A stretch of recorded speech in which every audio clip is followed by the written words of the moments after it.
Hello बच्चों, नमस्कार। कैसे हो? बढ़िया। आशा है कि सभी अच्छे होंगे। देखिए, आज का जो हमारा टॉपिक होने वाला है वो है नाइट्रिक अम्ल। 12th क्लास में ये क्वेश्चन पूछा जाता है कि नाइट्रिक अम्ल के निर्माण की बर्गलैंडाइट विधि या फिर ओस्टवाल्ट विधि का सचित्र वर्णन कीजिए। तो आज मैं बताऊंगा आपको कहाँ से कहाँ तक आपको जो है एग्जाम में लिखना है ये। ठीक है, अगर ये क्वेश्चन आता है तो कहाँ से कहाँ तक लिखना है, ठीक है ना, और किस प्रकार से लिखना है बहुत ही अच्छे तरीके से। तो चलते हैं अपने टॉपिक की तरफ। ये देखिए, सबसे पहले हम पढ़ेंगे बर्गलैंडाइट विधि। ठीक है, और इसमें क्या होता है, सबसे पहले आपको ये चित्र समझना पड़ेगा। देखिए, वायु को विद्युत आर्क में, विद्युत आर्क क्या होता है, देखिए ये है विद्युत आर्क, यहाँ पे चिंगारी है, ये करंट प्रवाहित है मतलब इसमें, और इसको बोलते हैं विद्युत आर्क। यहाँ पे क्या होगा, विद्युत आर्क में भेजें तो ऑक्सीजन और नाइट्रोजन के मिलने से जब इस वायु को भेजेंगे तो वायु में क्या है, ऑक्सीजन भी है नाइट्रोजन भी है, तो ऑक्सीजन भी है और नाइट्रोजन भी है। जब ये दोनों मिलेंगी वहाँ पे जाके अंदर, तो ऑक्सीजन और नाइट्रोजन के मिलने से क्या बनेगा, नाइट्रिक ऑक्साइड बन जाएगा। और यहाँ पे जो टेम्परेचर होगा वो होगा लगभग 3000 डिग्री सेंटीग्रेड। 3000 डिग्री सेंटीग्रेड पर ये नाइट्रिक ऑक्साइड बनेगी सबसे पहले इस वाले चैम्बर में। इसको बोलते हैं विद्युत मतलब आर्क भट्टी। आर्क भट्टी क्योंकि इसमें इलेक्ट्रिक आर्क लगा होता है, इसलिए इसको बोलेंगे आर्क भट्टी। इसमें जो है वायु का ये झोंका ये प्रवाहित किया जाएगा, यहाँ पे जाके ये नाइट्रोजन और ऑक्सीजन जो है किस में चेंज हो जाएंगे, नाइट्रिक ऑक्साइड में। और यहाँ पे ये एनर्जी जो है क्या होगी, अवशोषित। ये एक कौन सी अभिक्रिया है, ये ऊष्मा शोषी अभिक्रिया है, ऊष्मा शोषी अभिक्रिया। ठीक है, इतनी बात समझ में आएगी। तो विधि तो है ये बनाने की, यहाँ तक ही अभी हमने किया है। यहाँ पे क्या हो गया, हमारा नाइट्रिक ऑक्साइड बन गए। अब हम क्या करेंगे, यहाँ से जो नाइट्रिक ऑक्साइड बना, नाइट्रिक ऑक्साइड बनने के बाद अब क्या करेंगे, अब भट्टी से निकली गैसें। देखिए भैया, कुछ स्टेप लिखे हैं मैंने, इन्हीं स्टेप में आपको जो है जहाँ तक बर्गलैंडाइट विधि अगर आती है तो आपको कहाँ तक लिखना है वो मैं बताऊंगा। यहाँ देखिए ध्यान से, बोर्ड एग्जाम में। अब भट्टी से निकली गैसें, ये जो आर्क भट्टी है इससे जो गैसें निकली, जैसे नाइट्रोजन है, ऑक्सीजन है और 1% क्या है, नाइट्रिक ऑक्साइड है। निकली जो गैसें हैं उसको कूलर में प्रवाहित करते हैं। कूलर होता है, इसको बोलते हैं शीतलक कक्ष। शीतलक कक्ष, यहाँ पे ये ठंडा होता है, ठीक है ना। तो इसको जो है कूलर में प्रवाहित करके 1000 डिग्री सेंटीग्रेड तक ठंडा कर लेते हैं। 1000 डिग्री सेंटीग्रेड तक ठंडा कर लेंगे भैया। इसको ठंडा करने के बाद अब क्या करेंगे, यहाँ से दूसरा स्टेप कंप्लीट हो गया, यहाँ पे ठंडा हो गया। यहाँ से इस मिश्रण को बॉयलर में भेजा जाता है। बॉयलर ये होता है, इसमें ऊपर से क्या होता है, नीचे से जल जाता है और ऊपर से निकलता है। तो ये क्या होता है, गैसीय मिश्रण को क्या करता है, ठंडा कर देता है और 50 डिग्री सेंटीग्रेड तक ठंडा कर देता है इसको। ओके, बॉयलर, ये बॉयलर।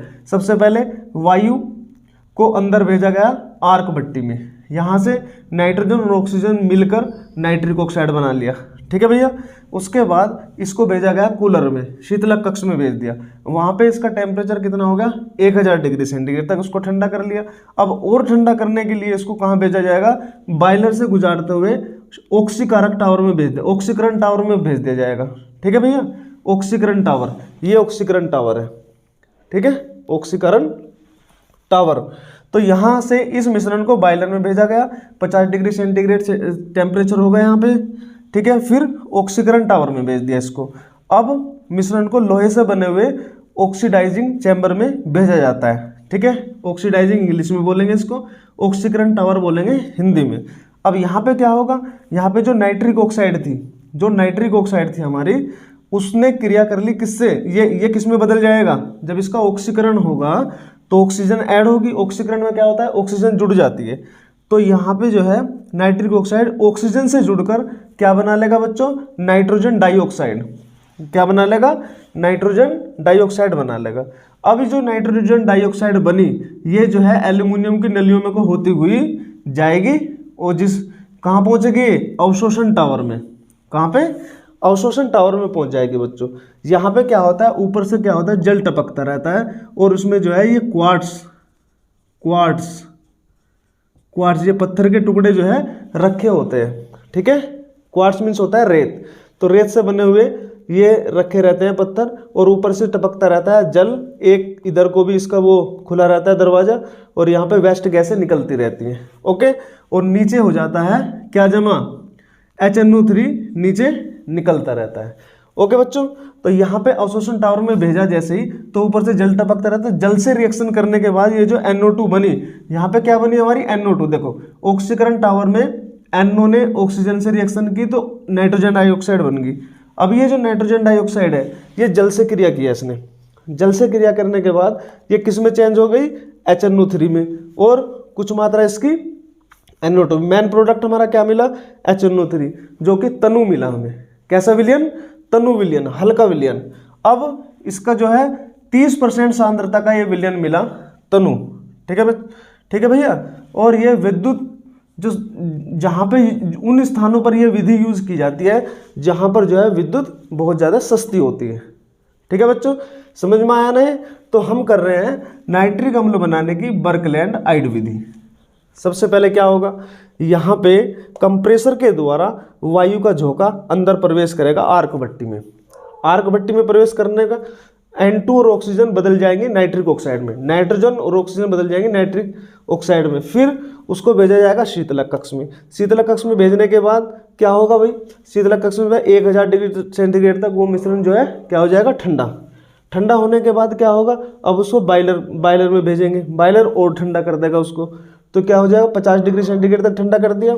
ऑक्सीकरण टावर में चला गया। फिर ऑक्सीकरण टावर में क्या होगा भाई, जो नाइट्रिक ऑक्साइड है वो ऑक्सीजन से क्रिया करके क्या बनाएगी, नाइट्रोजन डाइऑक्साइड।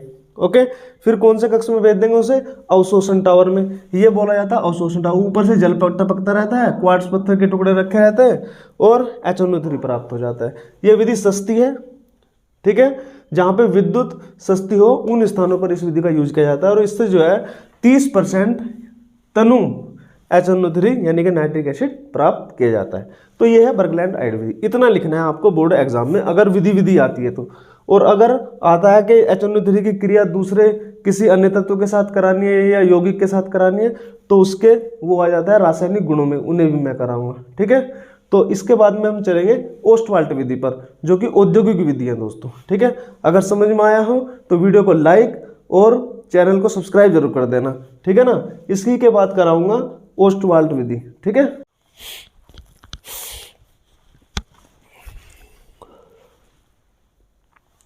हेलो बच्चों, अब देख लीजिए केमिस्ट्री में ओस्टवाल्ट विधि आधुनिक विधि है दोस्तों।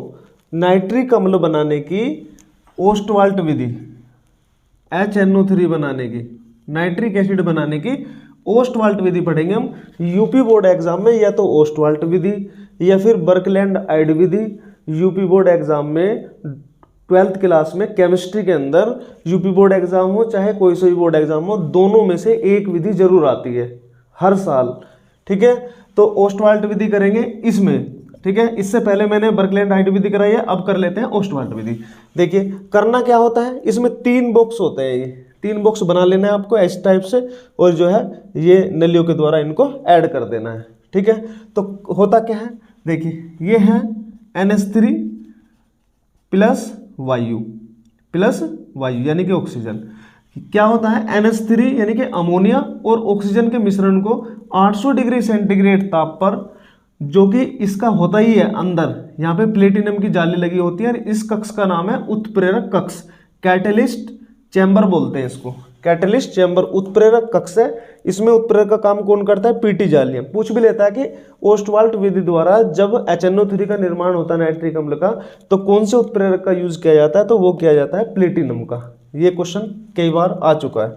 तो NH3 और O2 के मिश्रण को 800 डिग्री सेंटीग्रेड टेम्परेचर पर जब हम यहाँ पे भेजा जाएगा तो ये किस में चेंज हो जाएगा भैया, ये हो जाएगा नाइट्रिक ऑक्साइड में, नाइट्रिक ऑक्साइड में। और कुछ अन्य गैसें भी इसके साथ साथ होंगी।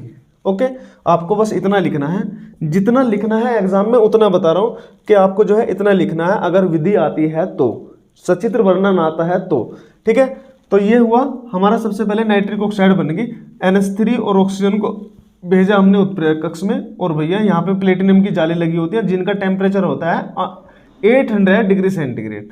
ठीक है, नाइट्रिक ऑक्साइड बन गई।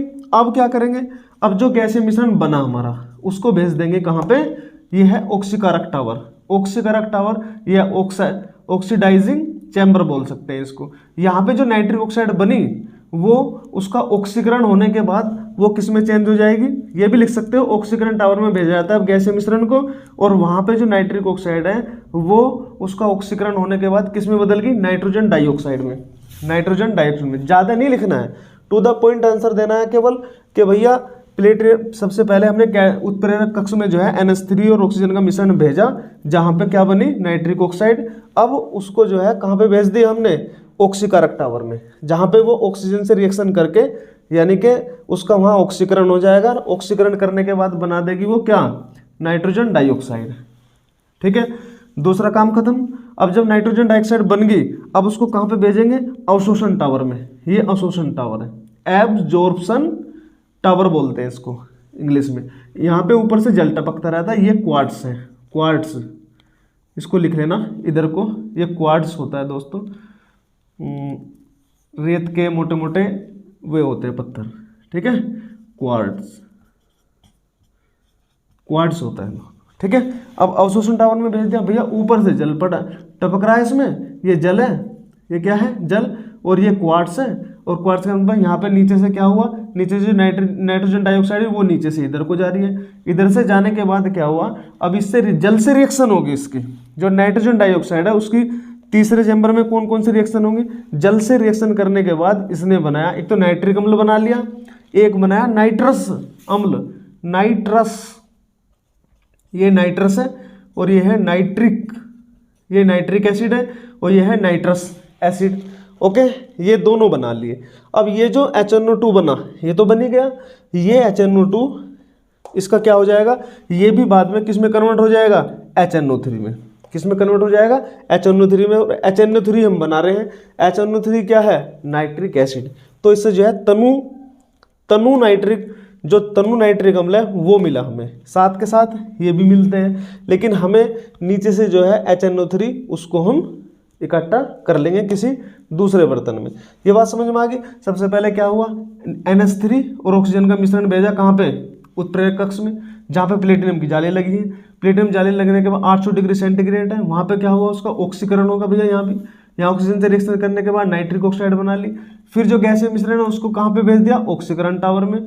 ऑक्सीकरण टावर में उसका हो गया ऑक्सीकरण, जो नाइट्रिक ऑक्साइड है, बन गया क्या, नाइट्रोजन डाइऑक्साइड। अब नाइट्रोजन डाइऑक्साइड जो है कहाँ पे भेज दिया हमने, कहाँ पे भेज दिया, अवशोषण टावर में, जहाँ पे ऊपर से जल टपकता रहता है। जल से क्रिया करने के बाद इसने बनाया नाइट्रिक अम्ल और नाइट्रस अम्ल, और नाइट्रस अम्ल जो है क्रिया करने के बाद नाइट्रिक अम्ल में ही परिवर्तित हो जाता है, और यहाँ से हमें मिलता है तनु नाइट्रिक अम्ल।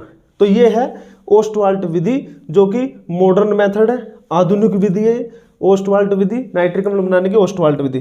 कितनी ही बार एग्जाम में पूछा गया दोस्तों, पढ़ के जाना बच्चों, ठीक है। और ये सधुम नाइट्रिक अम्ल क्या होता है, पीले भूरे रंग का होता है। 98% HNO3 को क्या कहेंगे, सधुम नाइट्रिक अम्ल। अगर वीडियो अच्छी लगी हो तो लाइक और सब्सक्राइब जरूर कर देना, और मुझे बताना कि और मुझे कौन से टॉपिक पे वीडियो बनानी है, आप लोग कमेंट्स बॉक्स में जरूर लिखना, ठीक है दोस्तों। इसका स्क्रीनशॉट ले सकते हो या देख सकते हो, ठीक है बच्चों, थैंक यू।